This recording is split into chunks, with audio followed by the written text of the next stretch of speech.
Airports are fascinating. Everyone here is heading somewhere, leaving something behind, searching for something ahead.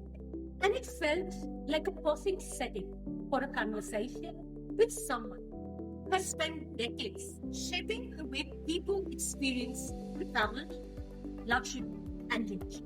But beyond the titles and achievement, this isn't just an interview.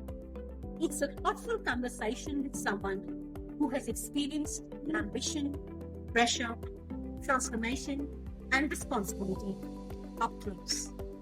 Today, on Curated Chaos, with George. But sometimes they say if you're not destined for that, you don't make it. Hard to get that word from you. Instead of hostility, I'm in hospitality. Okay, Hello, how are you? I'm very well. Do you feel calm at airports? I do feel calm. Yeah. I think, and it's of course, when you look at the airport that we are in, definitely. But I think it's something that if you see global airports, the top 10, top 20 airports, it's definitely getting better and better in being able to calm the emotion of a very apprehensive traveler, right? And this whole thing about experience of an airport, the entire array of non-aero retail that we talk about and the facilities that we talk about, it's just made the traveler a little more aspiring. It's made the traveler travel with an intent to experience more from an airport than just to treat it as a gateway of transfer from a mode of transport to another mode of transport. Just made it that much more interesting. How lovely. Do you think great experiences are coming more from systems or from people who are more emotionally involved? Bit of both. People, of course, is the driving factor. Each and every staff that work with us, they're all associates. We call them ladies and gentlemen serving ladies and gentlemen. That's really the backbone or the foundation of service at the airport, right? And what we see is that the team, so there are 2 or 3 important pillars, right? We talk about a great amount of training on the shop floor, right? However, the airport ecosystem itself, which is the parent organization as far as we are concerned, has certain pillars which are very strong, which are a proven success factor for what the airport really is all about. One such part is technology, right? For example, Bangalore Airport is the first airport from where the whole Digi Yatra journey started in this airport, and then it was taken nationally, right?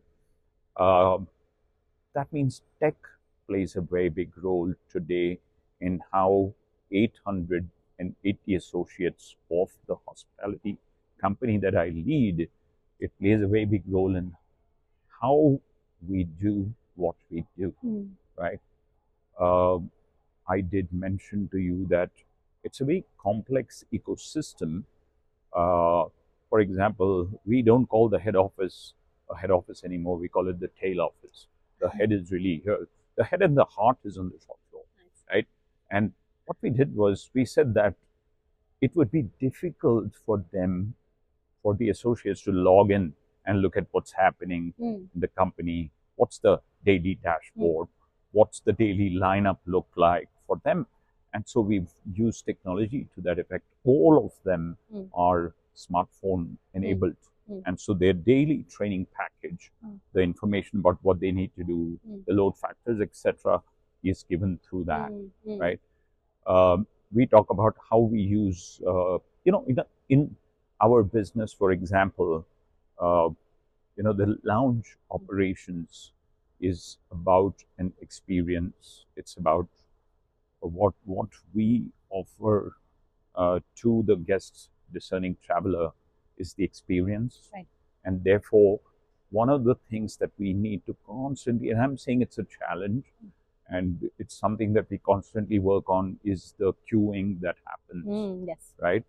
And the way we've used technology, every minute, if I use an AI dashboard that tells me if the queue has gone beyond 15 guests that are waiting, and I get an alert on my phone if that happens. So the idea is to, while it's something that can happen because there's demand for the lounge, there will be queuing, but we still want to manage and run the business in an orderly fashion, right? There has to be, it has to be a very crisp operation. So system, technology, sustainability, these are some of the pillars that the lounge works on. That's what makes the people successful. It's what makes the team successful on the shop floor.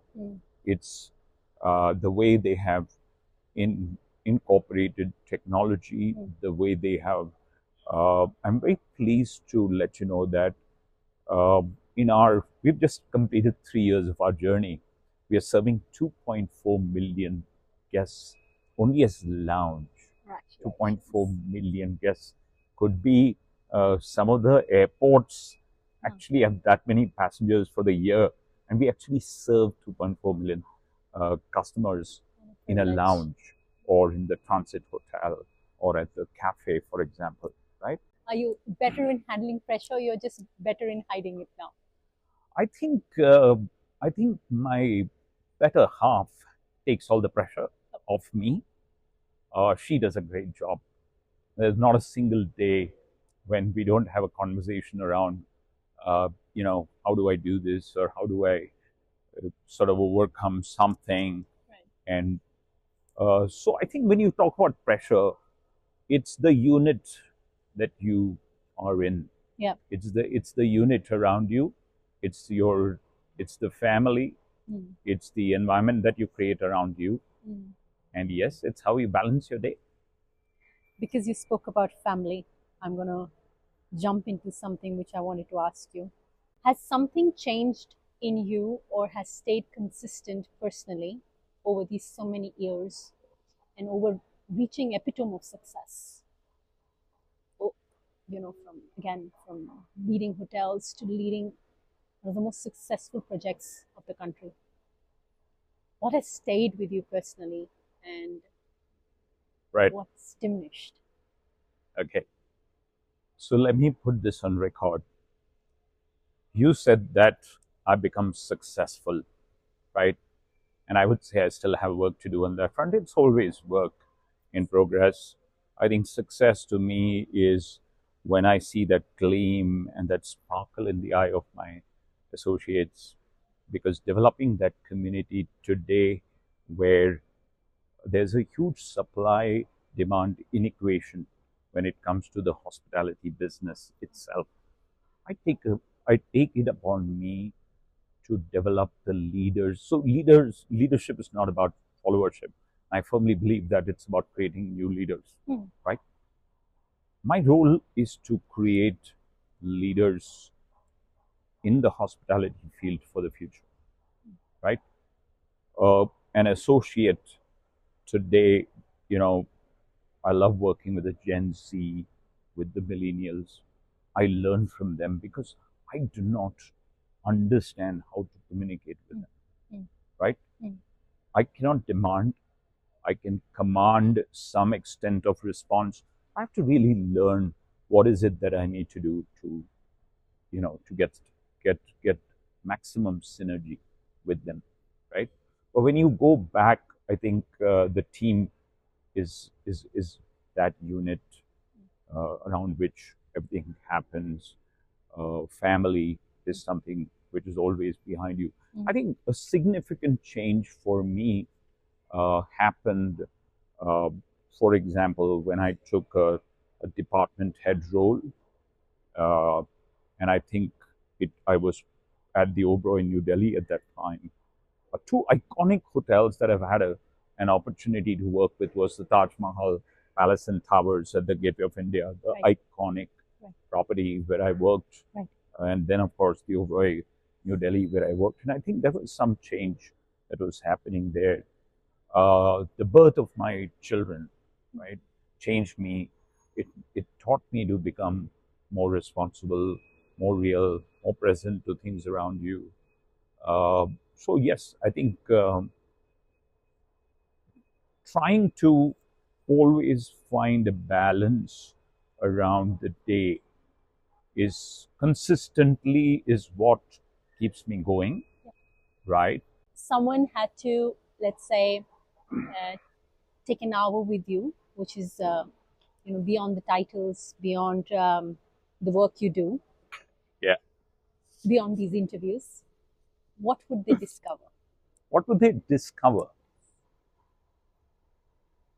Okay, they would discover a lot more than the man behind this, this fine, suited, booted, refined hospitality chap that I am. It's a lot of fun, It's golf, it's tennis, it's a lot of experience with food, and I'm a foodie, so both my wife and I, we love to indulge in some of the new cuisines, or go and experience some of those spirit-forward bars, and or travel. We just love traveling. So there are 29 countries that we have visited so far. I think that's the number. I hope that's right, but it doesn't matter. The fact is, that is something that we just love, even within cricket. Lots of cricket. I'm a big cricket fan, avid cricket reader, follower. Played a lot of cricket. I played cricket for my club. Went up to district level, but for football I was better. So I played sub-junior up to state level. So there's sports, there's this, and of course, my wife says I can be grumpy. That's which that's that. If I'm dealing with discerning guests, so I think she has to deal with a discerning me. Would you be imperfect in something as of today, in that case? Oh yes, imperfect. Imperfect is something which can happen if you chase too much perfection, right? Imperfect in a lot of things. I think, let me dial my wife, she'll tell me we'll run out of volume of books, right? But yeah, definitely, please, I do make a lot of those situations imperfect. What do young leaders entering hospitality are currently missing? Okay, young leaders are missing mentoring. Not their fault, right? I think young leaders, I was a young leader some time back, and I think what got me here is my experiences and the mentoring that I received, right? It is true that we actually work for great leaders, right? And that kind of, day-to-day, there are two types of mentoring.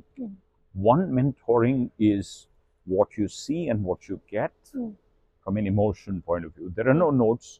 There's nobody telling you, sitting down with you separately and telling you, do this in this way and do something else in another way. And the other mentoring is when somebody takes active participation in what you do and make a 3-month plan or a 6-month plan, right?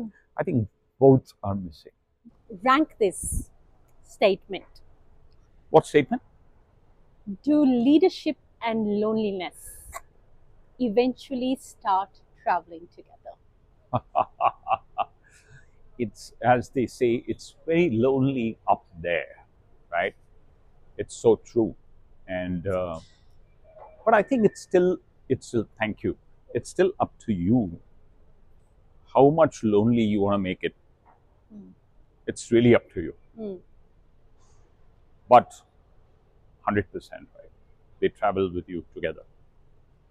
As and how you climb that leadership ladder, the loneliness at the top increases. Do you think authority is earned through competence or calmness? Calmness, always. Over a period of time, and I say this, that I've realized that the lesser you talk, the more you learn. And I think the more calm you are, you're able to, at least I personally feel that calmness commands leadership in many ways. Some leaders enter the room loudly, some change the energy quietly. What have you become over the years? So I don't walk in loudly, neither do I walk in softly. So I will walk into the room and I'll just let my personality speak. That's it. Titles tell us what someone does. Conversations reveal what they do. And I feel today that is what I mean.